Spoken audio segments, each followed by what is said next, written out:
Thank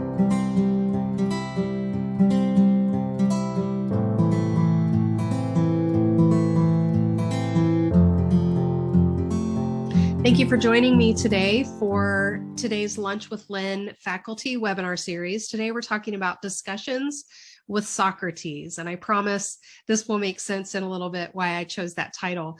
But today's topic is specific for faculty teaching an online course or any course really that uses a discussion forum in a learning management system, and in our case here at SNU, Canvas. So let's first discuss the question, what is your role in discussions in the LMS in Canvas? So in an online course developed by the Center for Learning and Innovation, your discussion forum prompts are already created. You know, when you log in and you look at your discussions, you don't have to decide that week what you and students will discuss. That has already been decided for you with the course writer and the instructional designer for the course. So that part's done for you. If you are teaching an online course where you develop your own discussion prompts, that's a whole other training. So you can reach out to me for guidance there. I can provide guidance on the topic of writing effective discussion prompts, but today, let's just talk about your role in terms of engaging within discussion threads with your students. So what is your role? And if you aren't sure, let me know in the comments, and I invite you to unmute yourself and or share in the comments. So if you've been attending my webinars, this model of interaction will be very familiar to you. Interaction can equal engagement, which can equal retention and success. So in that formula, it all starts with offering students opportunities for interaction within the course. And in a face-to-face course, student to teacher interaction is natural. You're standing in front of the class, you're talking with students as they come and go, you're talking with students during discussion and during your class activities. But in an online environment that's 100% asynchronous, we need to be proactive in fostering that interaction by building in opportunities. And discussion forums are an activity where the student experiences all three types of interaction: student to student, student to content, and student to teacher. So you are unique. You have been hired because of your expertise in a particular subject matter area, and you can offer our students a unique learning experience. So this is your invitation to truly engage with your students in your online course. Instead of just seeing yourself as a facilitator, we want you to see yourself as an integral part of the learning community and the learning environment and the students' learning experience and in their interactions. So you probably already engage with students in discussions. I know I've been teaching online for a long time now, it seems, and I've always been active in discussion forums, but until I learned these specific strategies I'm going to share with you today, I felt a little like I was kind of fumbling through discussions because it's text. It's not a natural form of communication for us. So these strategies I'm sharing with you today will hopefully help you engage your students even more effectively. So here's one faculty member's story about discussions, and this is from a related blog post. And she said, as I reviewed course evaluations after my first year of online teaching, an unexpected theme emerged. Several students mentioned they wish I had been a bigger part of their discussions, primarily so they would know if they were on the right track.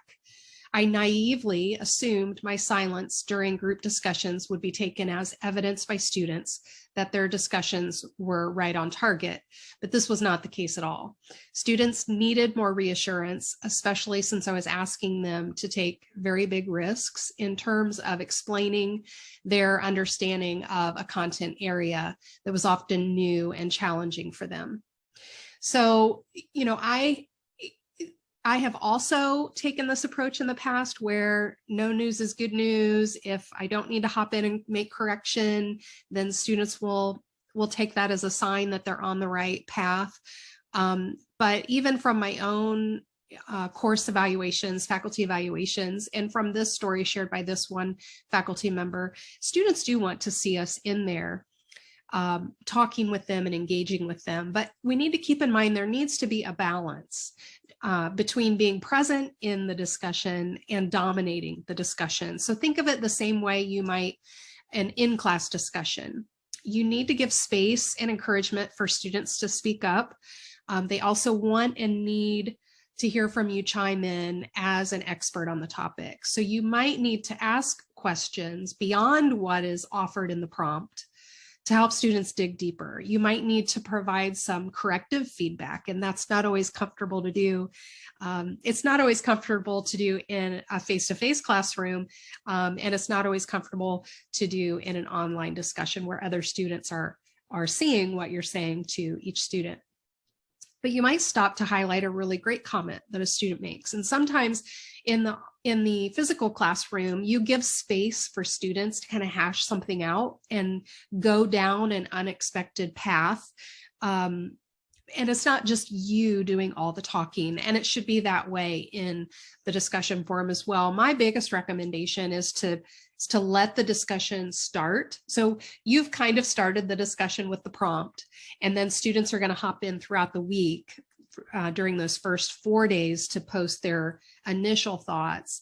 Give that a little bit of time to happen before you then start coming in to reply to students. And I like to have other students start replying first, unless there's a situation I need to hop in right away and make some correction or some guidance. But, that's typically allowing students to start the discussion, and then you chime in as you're able to. That is really a good practice. So her recommendations from the blog post that I just shared, some 5 things that you can do. I believe it's 5, it might be 6. Cheer students on and let them know when they are on the right track. Highlight important points they've made during the discussion.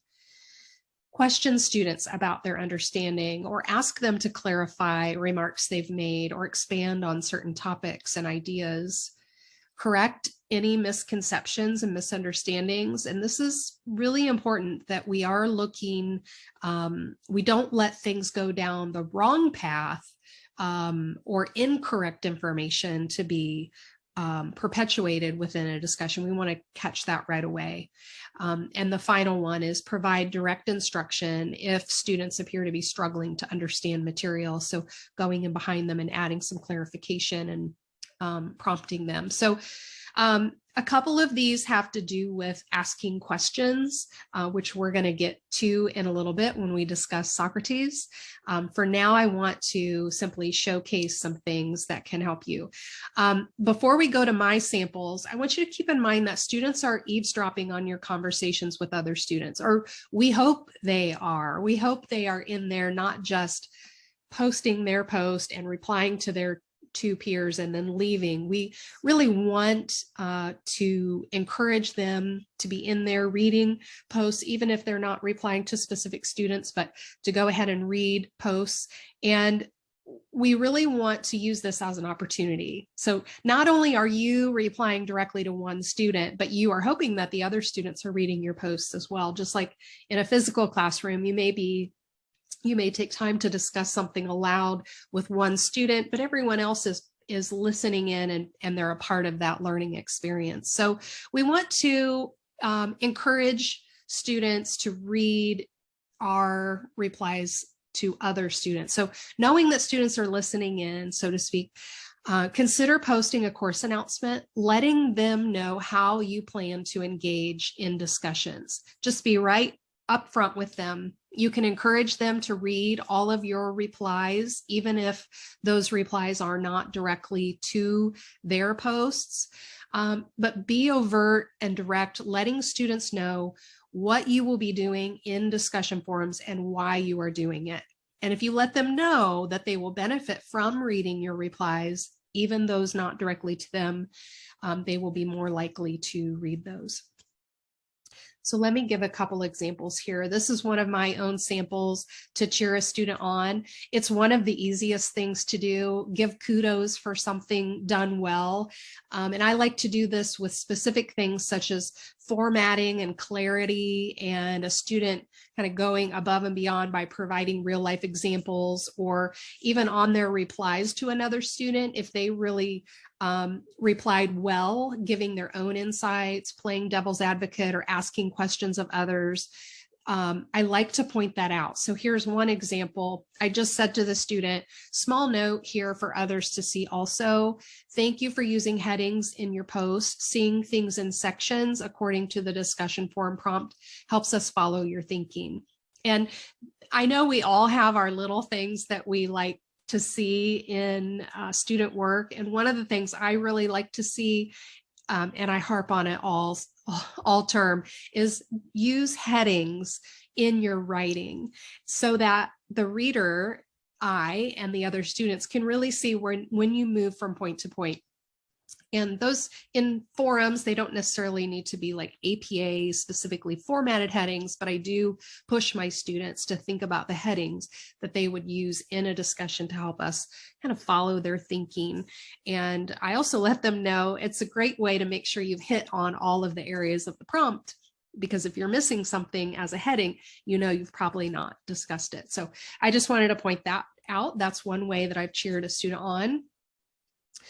Here's a sample where a student post was not fully accurate. And this is a more difficult task. When a student misses the mark, how do we handle incorrect statements or examples? And we need to do that with kid gloves, just like we would in a face-to-face classroom, where we don't want to discourage the student, but we do need to correct them. So a strategy you likely use, we probably all do, is to affirm and then ask. So affirm something positive from the student post, and then ask a question to direct the student. So this example is this particular student, they were to compare and contrast two different fields within instructional design. So instructional design technology and human performance technology, they're kind of cousins. They're very similar, but there are some differences. And he really wasn't going down that path of correctly identifying some of the differences. So I just added, I affirmed, I said, while they are both systematic models, ID does typically address learning needs. So I affirmed him. And then I'm going to ask him, I'm going to push him a little bit, take another look at the HPT literature. What kinds of issues does HPT typically address? Now, if this student does not come back in and answer me, that's one thing, but my post is there for other students to see as well. So they may, in their mind, think through those things as they're looking at my reply. So here's an example to highlight posts, and this is a simple formatting strategy that I use to highlight key phrases and add my own side comments. So here I can add context and correct statements and clarify content. So I like to use bold and burgundy as things that I want to highlight. So I'm pulling quotes out from the student's post and I'm adding them into the I'm kind of quoting them in my reply. So I quote them and I highlight and bold key phrases, and then I add brackets of my own kind of side comments that I add in there. So in this one in particular, the student said, in contrast to IDT, HPT focuses on a performance or behavior gap. I wanted to highlight that because that is correct. And it's a very important thing to know about ID and HPT. So it tends to investigate more in the environmental or organizational sources. That's also something I want students to pay attention to. And she says of a learning gap, and I put in brackets, I would change learning to performance. It's more of a performance gap. So I've affirmed her by highlighting something she said. I've offered a little bit of correction. Students are in here, and I do get replies from students saying, thank you for the manner in which you highlight key phrases from our work so that we know A, what's important, and B, what we've done well. So I do get a lot of comments back from students about the way that I handle this. Here's another example where I highlight points, and I do a little bit of direct instruction too. Again, this is information that would be helpful for all of my students to read, which is why I encourage them to go through and read not only the replies to their posts, but the replies that I make to all students. So in this particular example, I've highlighted points made using my formatting strategy, and I also offer some direct instruction in that bottom section that's highlighted. So I just added, let's remember that HPT looks at the root causes of the issues, what are factors that are causing the gaps, that are causing the problems, and I kind of go into that. That's something that I talk to my students about all term long in this particular course. They need to be looking at the root causes, so I wanted to point that out. And another sample of I highlight strong points and correct or add additional context. So in this particular area where you see it highlighted, I said, I've used my formatting, so bold and a different color, and then I have my brackets. And I said, up to this point, this is an excellent summation. So I wanted students to see everything that's been set up to this point. Awesome job. And then that last phrase she uses, with supplemental education, I said, and I would add here, with effective interventions to close the gaps between actual performance and desired performance. So I wanted her to be more specific in the language that she chose to use. It's not necessarily called supplemental education, and it's not always training or education. It could be something else. So it could be an intervention completely unrelated to training or education. So I wanted to make that difference because that is something students struggle with.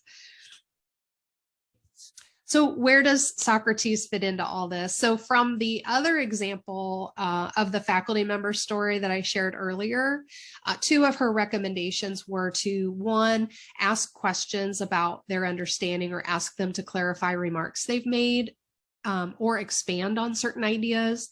And her other recommendation related to that is correct any misconceptions or misunderstandings. And Socratic questions can help us do that. So Socratic questions probe and challenge deeper critical thinking. And I included this quote directly because I think it's just a really powerful way to say this. Socrates used this method of questioning to encourage his students or people to question the things they were told and to look beyond the obvious. So I let students know that our classroom materials offer a perspective. They offer insight on particular topics, and it's their job to critically analyze that and decide, some things are just black and white, it's right or wrong. A lot of times in our discussion forum prompts, we want students to grapple with things that might be kind of confusing or could have one or two different perspectives that could be good. So these Socratic questions help us get students beyond the obvious. We want them to dig a little deeper. So I've included a QR code here. This takes you to one of our SNU faculty support site pages that offers these questions. So don't feel like you need to jot these down. They are available online. And so this QR code, you can scan it with your phone, with your camera app, and it should offer the web page to open there on your phone. So 6 Socratic question types. 1 is clarification, 2 is challenging assumptions, 3 is evidence and reasoning, 4 alternative viewpoints, 5 implications and consequences, and 6 challenging the question.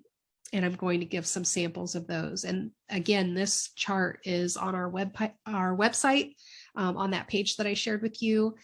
And it's in a table format at the bottom of that page. So Socratic questions, when you want students to clarify, and the graph that I offer on that website page is a really great one to print out and just have near your computer. So when you're in there working with students and you're you're being present in discussion forums, this is a great chart to have beside you because it can help you think about what kinds of questions you want to ask or questions you should be asking. So you could say, what do you mean when you say X? Or could you explain that point further? Could you provide an example of it? Is there a different point of view? And this is challenging assumptions. Is there a different point of view? What assumptions are we making here? Are you saying that? And you're filling in the blank. And these are things we might naturally say in the classroom during in-class discussions. We're less likely to say things like this in a discussion forum unless we're being really purposeful in what we're doing. So that's why I offer these. The next one is evidence and reasoning. You can ask, can you provide an example that supports what you are saying? Can we validate that evidence? Do we have all the information we need? For alternative viewpoints, are there alternative viewpoints? Might someone see this differently than you're seeing it? How could someone else respond, and why would they respond that way? And implications and consequences. How would this affect someone? And what are the long-term implications of this? And for challenging the question, why do you think this was, or what do you think was important about this question? Or what would have been a better question to ask? Sometimes you can just ask, why do you think we asked you this question this week? That's a really good one to get them thinking more meta about the questions that we're asking. So here's an example from one of my own classes recently. I asked a question for clarification. So the student mentioned some things in the article, but didn't really go or mentioned things from the article that they read in his post, but he just kind of mentioned them and didn't go any further with it. And I wanted him to move forward a little bit in that thinking, specific to mentoring and networking for developing female leaders. So the question I asked, can you offer a bit more on this topic? What kind of mentoring and networking would you recommend for developing women leaders? And I offer him to use his own experience in the workplace or something specific from the article. So asking this, it will really help prompt him to think a bit deeper about it rather than just saying, yeah, it's important to have mentoring and networking for developing female leaders. Well, why and what does that look like? How could you operationalize that? A question for clarification. So I affirmed the student by quoting her part of her post that was really good. She mentioned collecting a lot of data was part of the case study that they read. So my question back to her was, how will you work to collect the different types of data for your own project? So I'm asking her for application, but also clarification of what do you mean you need to collect the data? And I want to prompt her, what methods will you use to gather the data? Your answer here might help others working to collect a variety of data for their own projects. So they're working with a real life client. This is a graduate level course.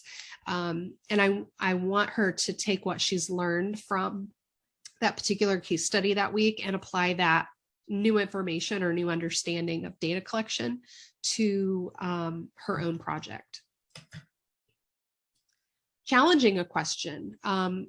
This particular student pointed out, it's sad that this had to be part of the case study. Why weren't people already asking these questions?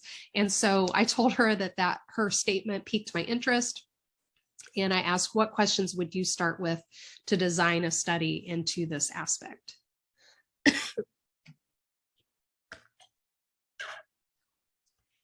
And finally, a question for evidence and reasoning. So this particular student gave some really good insights, and she mentioned that she would need to keep her own bias in check when she was working on her project because it's an issue that she's very close to. She chose to work on her project with someone from work, and she is impacted by that particular experience at work. So she needs to sort of remove herself and maintain a non-biased opinion as she goes forward in the analysis for her project. So I just simply want to ask, she said she needs to do that, keep it in check. So I'm asking her, what strategies will you use to ensure you're not being led by your assumptions, to kind of prompt her down that road a little bit more rather than just saying she needs to do it? Well, how will you do that? So an overview of the strategies today, I've offered 5 recommendations from the author of the blog that I shared. And then from Positive Psychology, I offered their chart with the question types, the Socratic questions. So hopefully you found this helpful today. And I would love to know if you could just reach out and let me know, what was your biggest takeaway from today's webinar? What will you start doing, stop doing, or keep doing that will help within discussion forums in your class? Thanks so much for listening, and I look forward to seeing you at our next webinar. As always, if you need assistance with teaching tasks or anything else, visit our website.